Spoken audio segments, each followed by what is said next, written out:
Cristiano Ronaldo has said, "This is probably my last year of football and I want to leave a spectacular legacy. I have my future all mapped out. I have so many things to keep me busy that to tell you just one thing is hard. After all, it's been 25 years with a lot of sacrifice." Alex, you've of course followed the latter stages of his career in some detail. He talks about his legacy. There aren't many footballers that will leave such the legacy that Ronaldo will. Yeah, I did work with him at Real Madrid. I've mentioned it before, but I'll say it again. He was the first player I ever interviewed when I was an intern, and he was so kind to me. I was so nervous I could barely hold the microphone because I was shaking so much. He's a top professional, and I must say I was actually pretty sad watching him at the World Cup this summer. Why? Because Why sad? he didn't want it to go that way, and Lionel Messi was stealing all the headlines, and he had a poor World Cup, didn't he? Yeah. And I think to go out like that, for that to be his last World Cup for him, he'll be hurting. Yeah, I'm sure he will. But I think for me, this is now the time where people look back through the archives and see how significant Cristiano Ronaldo actually is to football itself, and think about how much football's changed from when he first started to this point. And even from a professional standpoint, like, he changed the way that people were trying to be professionals. They saw all the work, and he said himself, the sacrifice that he's put in.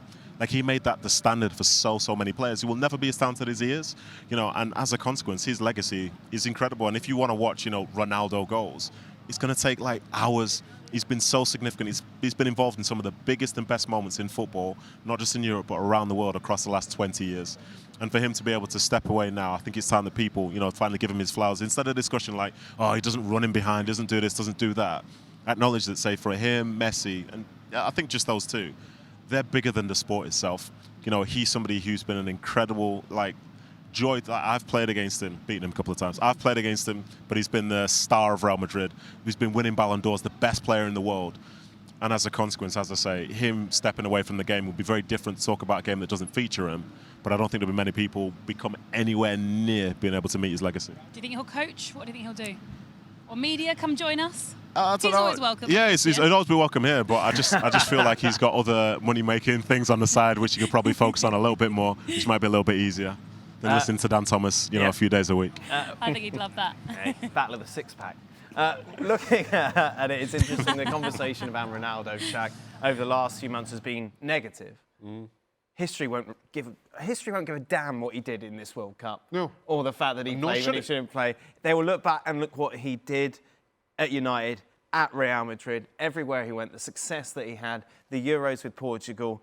It is a legacy that's going to be, as Nedum said, very hard to be beaten. I will also add a legacy that was defined and may well be remembered for things on the pitch, but off the pitch he was every bit as exceptional in setting certain standards about personal, about how you embrace your role in this game.